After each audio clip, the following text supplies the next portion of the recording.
रहा शिव का संदेश, सुन लो सभी दिशाओं में,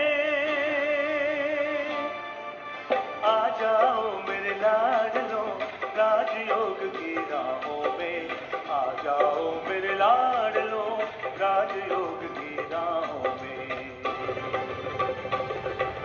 गूंज रहा शिव का संदेश,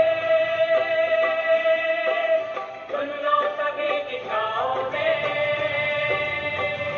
आ जाओ मेरे लाडलो राजयोग की राहों में, आ जाओ मेरे लाडलो राजयोग की राहों में। गूंज रहा शिव का संदेश, हो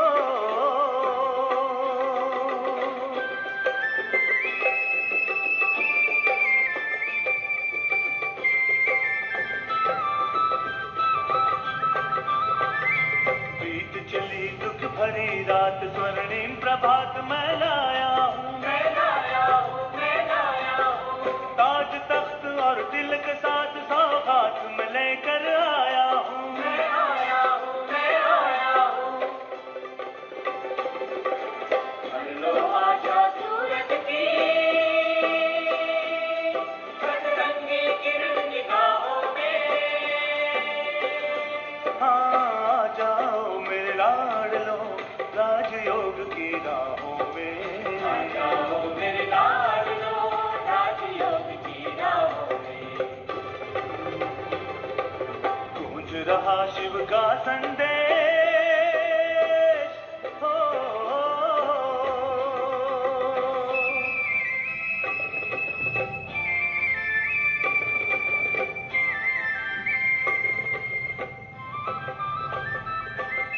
प्रभु मिलन की शुभ घड़ियां आनंद लुटाती हैं हर पल, हर पल, हर पल। दो पल जोड़ के मन की तार, सद्गुण से भरो जीवन आंचल, जीवन आंचल, जीवन आंचल। चलती राहें छोड़कर प्रभु प्रेम की शीतल छाओं में, आ जाओ मेरे लाडलो राजयोग की राहों में, आ जाओ मेरे लाडलो राजयोग की राहों में। गूंज रहा शिव का संदेश, हो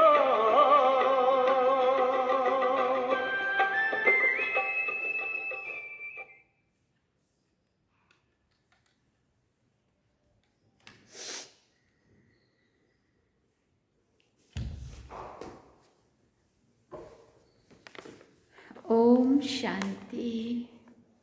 बाबा गुड मॉर्निंग। आज बाबा के 27 फरवरी 2025 के महावाक्य हैं। बाबा ने सार में कहा, मीठे बच्चे, सत्य का संग मार्ग ज्ञान मार्ग में ही होता है। अभी तुम सत्य बाप के संग में बैठे हो। बाप की याद में रहना माना सत्संग करना। बाबा ने प्रश्न पूछा, सत्संग की आवश्यकता तुम बच्चों को अभी ही है, क्यों? तो बाबा ने उत्तर में कहा, क्योंकि तमो प्रधान आत्मा एक सत्य बाप, सत्य शिक्षक और सतगुरु के संग से ही सतो प्रधान अर्थात काले से गोरी बन सकती है। बिना सत्संग के निर्बल आत्मा बलवान नहीं बन सकती।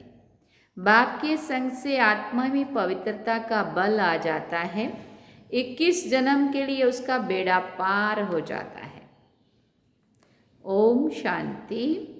बच्चे सत्संग में बैठे हो। इस सत्य के संग में कल्प कल्प संगम पर ही बच्चे बैठते हैं।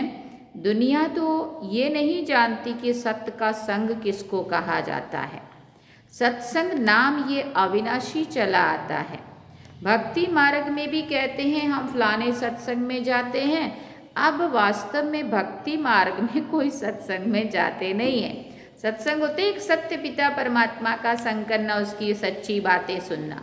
हम तो झूठ मूठ पता नहीं क्या क्या कथा कहानियाँ सुन लेते हैं और हम कहते हैं हम सत्संग कर रहे हैं, सुन रहे हैं, सारा झूठ। सत्संग होता ही है ज्ञान मार्ग में। अब तुम सत्संग में बैठे हो, आत्माएं सत्य बाप के संग में बैठी हैं, और कोई जगह आत्माएं परमात्मा पिता के संग में नहीं बैठती हैं, बाप को जानते ही नहीं हैं। भले कहते हम सत्संग में जाते, परंतु वो देह अभिमान में आ जाते हैं। तुम देह अभिमान में नहीं आएंगे। तुम समझते हो हम आत्मा हैं, सत्य बाबा के संग बैठे हैं, और कोई भी मनुष्य सत्य के संग में बैठ नहीं सकता है। सत्य का संग ये नाम भी अभी ही है। सत्य का संग इसका यथार्थ रीति अर्थ बैठ समझाते हैं। तुम आत्माएं अब परमात्मा बाप जो सत्य है उनके साथ बैठी हो। वो सत्य बाप, सत्य टीचर, सतगुरु है। तो गोया तुम सत्संग में बैठे हो, फिर भले यहाँ व घर में बैठे हो, परंतु अपने को आत्मा समझ याद बाप को करते हो।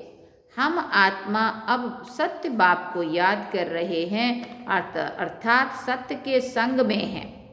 बाप मधुबन में बैठे हैं। बाप को याद करने की युक्तियाँ भी अनेक प्रकार की मिलती हैं।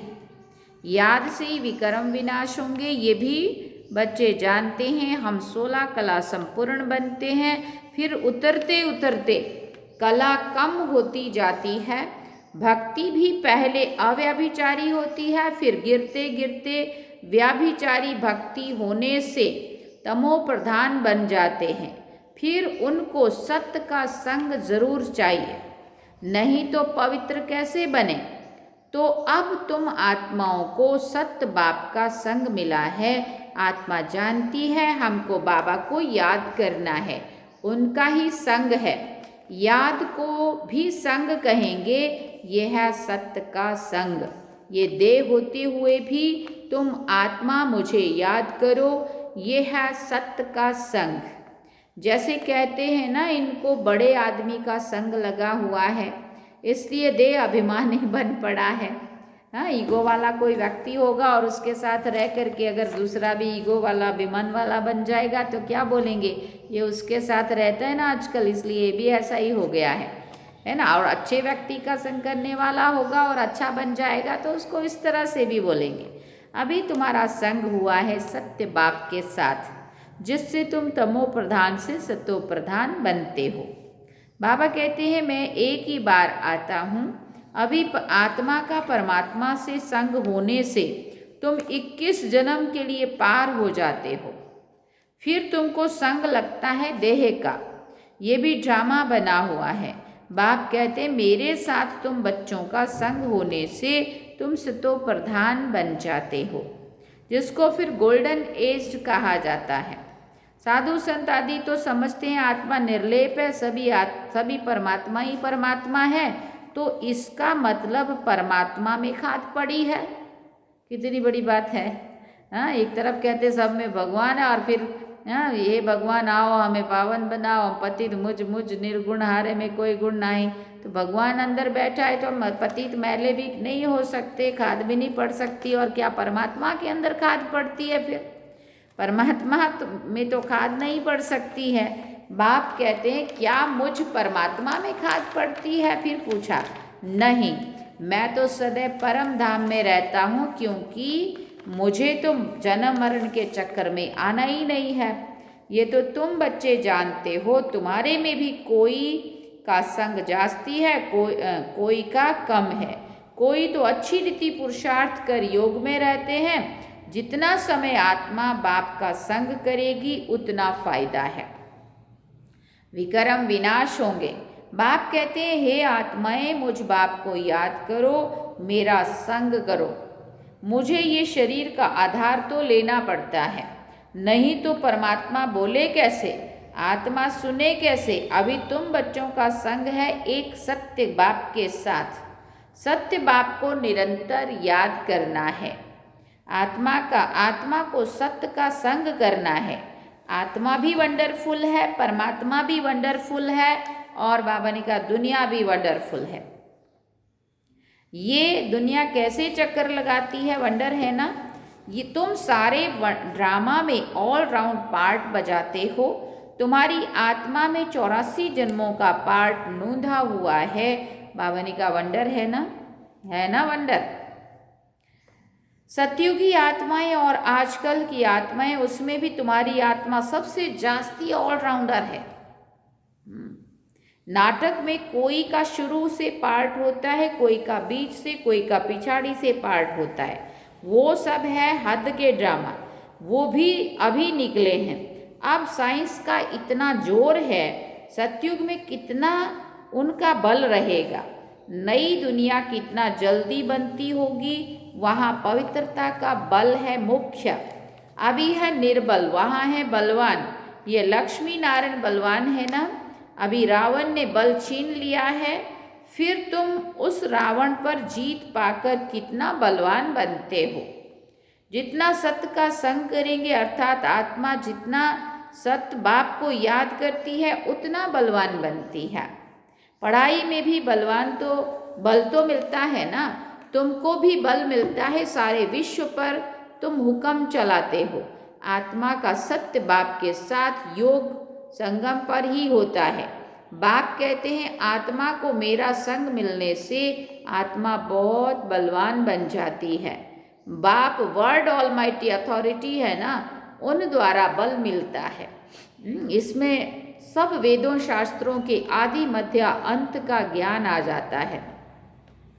जैसे बाप ऑलमाइटी है, तुम भी ऑलमाइटी बनते हो। विश्व पर तुम राज्य करते हो, तुमसे कोई राज्य छीन नहीं सकता। तुमको मेरे द्वारा कितना बल मिलता है। फिर बाबा ने कहा इनको भी बल मिलता है ना, इनको भी बल।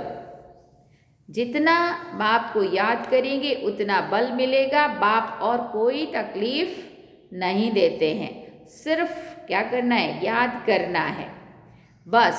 84 जन्मों का चक्र अब पूरा हुआ, अब वापस जाना है। ये समझना कोई बड़ी बात नहीं है। जास्ती रेजगारी में जाने की तो दरकार ही नहीं है। बीज को जानने से समझ जाते हैं, इनसे ये सारा झाड़ ऐसे निकलता है। नटशेल में बुद्धि में आ जाता है। ये बड़ी विचित्र बातें हैं। भक्ति मार्ग में मनुष्य कितने धक्के खाते हैं, मेहनत करते हैं, मिलता कुछ भी नहीं है। फिर भी बाप आकर तुमको विश्व का मालिक बनाते हैं। हम योग बल से विश्व का मालिक बनते हैं, यही पुरुषार्थ करना है। भारत का योग मशहूर है। योग से तुम्हारी आयु कितनी बड़ी हो जाती है। सत्य के संग से कितना फायदा होता है। आयु भी बड़ी और कायदा भी और आयु भी बड़ी और काया भी निरोगी बन जाती है। ये सब बातें तुम बच्चों की बुद्धि में ही बिठाई जाती है और कोई का भी सत्य के साथ संग नहीं है सिवाय तुम ब्राह्मणों के। तुम प्रजापिता ब्रह्मा की संतान हो, दादे पोतरे हो, तो इतनी खुशी होनी चाहिए ना। फिर बाबा ने कहा कि इतनी खुशी होनी चाहिए ना कि हम दादे के पोतरे हैं। वर्षा भी दादे से ही मिलता है। यही याद की यात्रा है। फिर बाबा ने कहा बुद्धि में यही सिमरन रहना चाहिए। उन सत्संगों में तो एक जगह जाकर बैठते हैं, वो यहाँ वो बात नहीं है। ऐसे नहीं कि एक जगह बैठने से ही सत्य का संग होगा। नहीं, उठते बैठते चलते फिरते हम सत्य के संग में हैं। अगर उनको याद करते हैं तो, याद नहीं करते हैं तो दे अभिमान है। दे तो असत्य चीज है ना, दे को सत्य नहीं कहेंगे। शरीर तो जड़ है, 5 तत्वों का बना हुआ। उनमें आत्मा नहीं होती तो चुरपुर ना हो। मनुष्य के शरीर की तो वैल्यू है ही नहीं और सबके शरीर की वैल्यू है। अरे वो जानवरों की भी शरीरों की खाल और हड्डियाँ और क्या क्या सब काम में आता है। मनुष्य के शरीर की जब आत्मा है तभी वैल्यू है, बाकी कोई वैल्यू ही नहीं है। सौभाग्य तो आत्मा को मिलना है ना। मैं फलाना हूँ, आत्मा कहती है ना। बाप कहते आत्मा कैसे हो गई है, अंडे कच्छ मच्छ सब खा जाती है, हर एक भस्मासुर है। अपने को आप ही भस्म करते हैं। कैसे? काम चिता पर बैठकर हर एक अपने को भस्म कर रहे हैं, तो भस्मासुर ठहरे ना। क्या टाइटल मिला दुनिया को। अभी तुम ज्ञान चिता पर बैठकर देवता बन रहे हो। सारी दुनिया काम चिता पर बैठ भस्म हो गई है, तमो प्रधान काली हो गई है। बाप आते हैं बच्चों को काले से गोरा बनाने, तो बाप बच्चों को समझाते हैं कि देह अभिमान छोड़ अपने को आत्मा समझो। बच्चे स्कूल में पढ़ते हैं, फिर पढ़ाई तो घर में रहते भी बुद्धि में रहती है ना, ये भी तुम्हारी बुद्धि में रहनी चाहिए। ये है तुम्हारी स्टूडेंट लाइफ। एम ऑब्जेक्ट सामने खड़ी है, उठते बैठते चलते बुद्धि में ये नॉलेज रहनी चाहिए। फिर बाबा ने कहा यहाँ बच्चे आते हैं रिफ्रेश होने, युक्तियाँ समझाई जाती है कि ऐसे ऐसे समझाओ। दुनिया में ढेर के ढेर सत्संग होते, कितने मनुष्य आकर इकट्ठे होते हैं, वास्तव में वो कोई सत्संग तो है नहीं। सत्य का संग तो अभी तुम बच्चों को ही मिलता है। लकी है ना हम सभी। सत्य बाप आकर के हम बच्चों को कितनी अच्छी अच्छी बातें, मनुष्य से देवता बनने की बातें सुनाते हैं। बाप ही आकर सत्युग स्थापन करते हैं, तुम मालिक बन जाते हो। देह अभिमान अथवा झूठे अभिमान से तुम गिर पड़ते हो, और सत्य के संग से फिर तुम चढ़ जाते हो, चढ़ती कला। आधा कल्प तुम प्रारब्ध भोगते हो, ऐसे नहीं कि वहाँ भी तुमको सत्य का संग है। सतयुग में तो सत्संग नहीं करना पड़ेगा, नहीं। सत्य का संग और झूठ का संग तब कहते हैं जब दोनों हाजिर होते, दोनों पार्टियां हो, तब पता है कि तुम किस पार्टी में हो। जब पार्टी ही सत्य की है तो फिर सत्य में ही है ना। सत्य बाप जब आते हैं वही आकर के सब बातें समझाते हैं। जब तक सत्य बाप नहीं आए तब तक कोई जानते भी नहीं है। अब बाप तुम बच्चों को कहते हैं, हे आत्माएं मेरे साथ संग रखो। देह का जो संग मिला है उनसे उपराम हो जाओ। देह का संग भले सतयुग में भी होगा, परंतु वहां तुम हो ही पावन। अभी तुम सत्य के संग से पतित से पावन बनते हो, फिर शरीर भी सतो प्रधान मिलेगा, आत्मा भी सतो प्रधान रहेगी। अभी तो दुनिया भी तमो प्रधान है। नई दुनिया और पुरानी दुनिया होती है ना। नई दुनिया में बरोबर आदि सनातन देवी देवता धर्म था, आज उस धर्म को गुम कर आदि सनातन हिंदू धर्म कह दिया है। मूंझ पड़े हैं। अभी तुम भारतवासी समझते हो, क्या समझते हैं कि हम प्राचीन देवी देवता धर्म के हैं, आदि सनातन देवी देवता धर्म। सत्युग के मालिक थे, परंतु वो नशा कहाँ है। कल्प की आयु ही लंबी लिख दी है, सब बातें भूल गए हैं। इनका नाम ही है भूल भुलैया का खेल। अभी सत्य बाप द्वारा तुम सारी नॉलेज जानने से ऊंच पद पाते हो, फिर आधा कल्प के बाद नीचे गिरते हो, क्योंकि रावण राज्य शुरू होता है।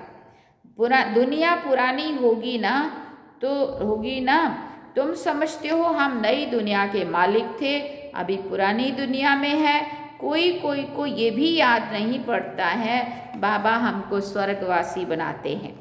आधा कल्प हम स्वर्गवासी रहेंगे, फिर आधा कल्प के बाद नीचे गिरते हो, क्योंकि रावण राज्य शुरू होता है। पुरानी दुनिया तो होगी ना। तुम समझते हो बाबा हमको स्वर्गवासी बनाते हैं। आधा कल्प हम स्वर्गवासी रहेंगे, फिर नरकवासी बनेंगे। तुम भी मास्टर ऑल माइटी बने हो, नंबरवार पुरुषार्थ अनुसार। ये है ज्ञान अमृत का डोज। शिव बाबा को ऑर्गन्स मिले हैं पुराने, नया ऑर्गन्स तो मिलता नहीं है, पुराना बाजा मिलता है। देखो, क्योंकि 60 साल उम्र हो गई ना ब्रह्मा बाबा की, तब शिव बाबा को वो तन मिला, तो बाबा कहते मुझे पुराना बाजा मिलता है। बाप आते भी वानप्रस्थ में ही है, बच्चों को खुशी होती है तो बाप भी खुश होते हैं। बाप कहते हम जाते हैं बच्चों को नॉलेज देकर रावण से छुड़ाने के लिए। बाबा क्यों आता है? हम बच्चों को नॉलेज देता है, रावण से छुड़ाता है। पार्ट तो खुशी से बजाया जाता है ना। बाप बहुत खुशी से पार्ट बजाते हैं। बाप को कल्प कल्प आना पड़ता है। ये पार्ट कभी भी बंद नहीं होता है। बच्चों को बहुत खुशी रहनी चाहिए। जितना सत्य का संग करेंगे उतना खुशी होगी। याद कम करते हैं इसलिए इतनी खुशी नहीं रहती है। बाप बच्चों को मिल्कियत देते हैं। जो बच्चे सच्ची दिल वाले हैं उन पर बाप का बहुत प्यार रहता है। सच्ची दिल पर साहेब राजी रहते हैं। अंदर बाहर जो सच्चे रहते हैं बाप के मददगार बनते हैं, सर्विस पर तत्पर रहते हैं, वही बाप को प्रिय है। अपनी दिल से पूछना है, हम सच्ची सच्ची सर्विस करते हैं? सच्चे बाबा के साथ संग रखते हैं? अगर सत्य बाबा के साथ संग नहीं रखेंगे तो क्या गति होगी? बहुतों को रास्ता बताते रहेंगे तो ऊंच पद भी नहीं पाएंगे। सत्य बाप से हमने क्या वर्षा पाया है? अपने अंदर खोज देखना है। ये तो जानते हैं नंबरवार है। कोई कितना वर्षा देते हैं, कोई कितना पाते हैं। कोई कितना वर्षा पाते हैं, कोई कितना वर्षा पाते हैं। रात दिन का फर्क है ना। अच्छा, मीठे मीठे सिकिल दे बच्चों प्रति माता पिता बाप दादा का याद प्यार और गुड मॉर्निंग। रूहानी बाप की रूहानी बच्चों को नमस्ते। हम रूहानी बच्चों की रूहानी माता पिता बाप दादा को दिलवा जान सिकवा प्रेम से याद प्यार गुड मॉर्निंग नमस्ते। थैंक यू बाबा, शुक्रिया बाबा। अब धारणा के लिए मुख्य सार है। पहला पॉइंट, तुम्हें जो इस देह का रंग संग मिला है, इस संग से उपराम रहना है। सत्य के संग से पावन बनना है। दूसरी बात, इस स्टूडेंट लाइफ में चलते फिरते बुद्धि में नॉलेज घूमती रहे। एम ऑब्जेक्ट को सामने रख पुरुषार्थ करना है। सच्ची दिल से बाप का मददगार बनना है। वरदान में बाबा ने कहा, अव्यभिचारी और निर्विघ्न स्थिति द्वारा फर्स्ट जन्म की प्रारब्ध प्राप्त करने वाले समीप और समान भव। जो बच्चे यहाँ बाप के गुण और संस्कारों के समीप हैं, सर्व संबंधों से बाप के साथ का व समानता का अनुभव करते हैं, वही वहाँ रॉयल कुल में फर्स्ट जन्म के संबंध में समीप आते हैं। दूसरी बात, फर्स्ट में वही आएंगे जो आदि से अब तक अव्यभिचारी और निर्विघ्न रहे हैं। निर्विघ्न का अर्थ ये नहीं है कि विघ्न आए ही नहीं, लेकिन विघ्न विनाशक व विघ्नों के ऊपर सदा विजयी रहे। ये दोनों बातें यदि आदि से अंत तक ठीक है तो फर्स्ट जन्म में साथी बनेंगे। स्लोगन में बाबा ने कहा, साइलेंस की पावर से नेगेटिव को पॉजिटिव में परिवर्तन करो। क्या करना है? साइलेंस की पावर से नेगेटिव को पॉजिटिव में परिवर्तन करो।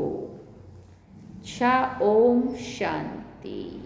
अब आज का अव्यक्त इशारा है, एकांत प्रिय बनो, एकता और एकाग्रता को अपनाओ।